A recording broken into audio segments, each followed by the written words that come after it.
Welcome to Practical Change. In our second episode, we're going to focus on defining change management, what it is and what it's not. I'm first going to start with what change management is not. There are many misconceptions about change management. The first one I'd like to talk about is that change management is technical change. Sometimes you hear this referred to as management of change. This confusion particularly comes about in areas where there are technical changes, such as when you work in IT or if you work in an engineering firm, anywhere where there are concerns about making a change that might impact safety or operational continuity. This type of change management focuses on assessing the technical changes to the environment and then a controlled release of those changes into the production environment. It's really a specialized IT role or an engineering role. It has no relationship to change management or organizational change management that's covered in this podcast series. So if you do searches for job titles, many of the jobs will clarify that it's an organizational change manager versus an ICT change manager, or sometimes they're called release managers or change release managers in the technical change space. The second misperception that I've seen about change management is that it's a feel-good exercise. This misperception centers on the belief that change managers cannot add hard value to the design and delivery of a project. It's only the project manager and subject matter experts who are critical to project success. In this case, change management is seen as an additional cost to the project that delivers no tangible value. If someone holds this view of change management, you might hear that they view change management as a tick in the box activity to say, yes, we've looked after our people and listened to their views and we've done what we're supposed to do. But in those cases, they don't really perceive that change management is providing any value besides, making people feel good. So some of the statements I've had to contend with in this case imply that my job was to make everyone feel happy about the change and that somehow I could magically get everyone jumping for joy and loving the new application or the new org design or the process or whatever the change might be. And having people enthusiastic about change is great. It's wonderful when that happens, but it's not necessarily the goal of change management. The goal of change management is getting the solution adopted and allowing the benefits to be realized. I'll discuss the value proposition of change management in a later episode, but it's really important to be able to counter this view because change management is not just a feel-good exercise.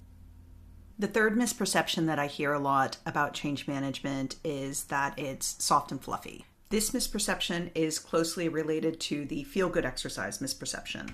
In this view, change management does deliver some value, however, it's seen as being an unstructured or undisciplined process. For example, I've seen a lot of change managers who seem to talk a lot with various stakeholders, but who do not produce tangible deliverables or measurable outcomes.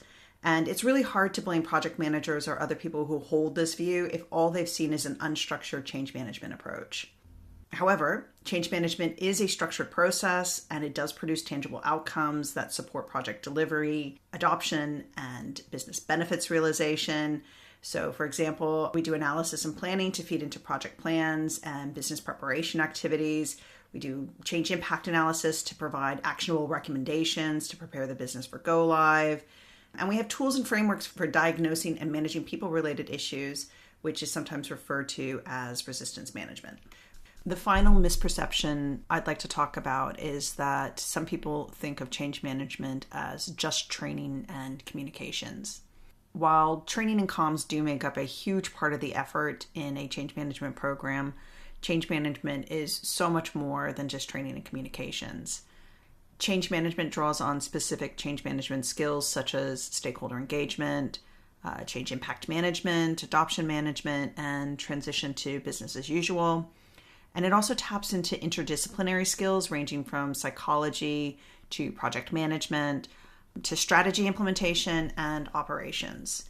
So with the range of skills that are required, the activities conducted in change management are wide-ranging and not just training and communications.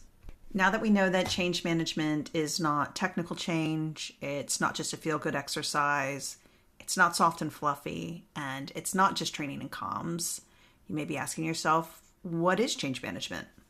I'm going to quote from the Standard for Change Management, The definition of change management is the practice of applying a structured approach to transition an organization from a current state to a future state to achieve expected benefits. This definition has quite a bit in it, so I'm going to break it down bit by bit. The practice. A practice means that there is a customary way or an expected way of doing something. And this word certainly applies to change management. Change management is a practice. You'll recall in the definition for change management, I referenced the standard. The standard is the change manager's body of knowledge that has been created by the Association of Change Management Professionals. The standard sets out generally accepted good practice for change management professionals, and I'll be referencing the standard throughout this series.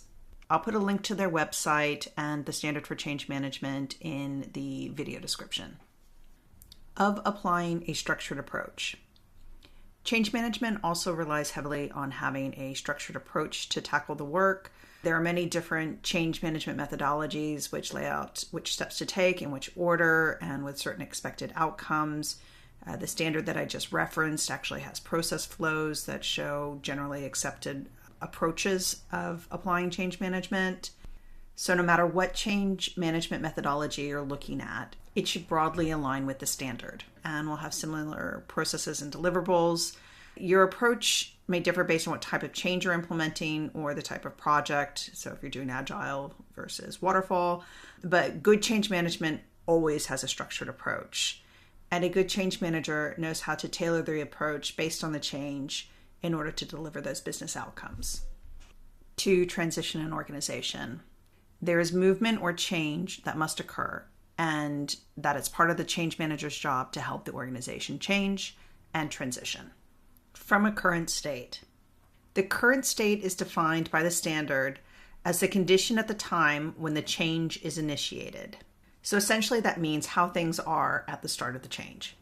At its core, it's the situation where there's a business problem that needs to be resolved through change. The current state is also sometimes referred to as the as-is state. To a future state. The future state is defined by the standard as the condition at the time when the benefits have been realized. The future state is how things will be once the solution is implemented and the business problem has been resolved. The future state is usually defined at a high level in the vision and at a more detailed level in the solution design. Future state is also sometimes referred to as the to-be state. To achieve expected benefits. The fundamental purpose of all change management activities is to achieve the targeted benefits of change. A benefit is the expected outcome of the change. So in some instances, change managers or change management will focus on the go live, on organizational readiness for change, or the organizational adoption. However, the end goal is always the benefits. While both outcomes are critical for change success, they do fall short of the final goal, which is to ensure the organization achieves the expected benefits. To summarize or paraphrase the definition, change management is a set of structured activities designed to move an organization to a desired end state with the goal of allowing the organization to acquire the anticipated benefits of the new ways of working. I hope that this discussion of what change management is and what change management is not will help you center your understanding of your role and provide focus for your change management efforts. Join me in the next episode where I'll be discussing change management roles, and this goes beyond just the role of the change manager, but also into business roles that support change and deliver change, and the change management team, as well as some of the associated roles in corporate functions. Thank you for joining me. As always, if you found the content of this podcast helpful, please like, subscribe, and comment below. See you next time.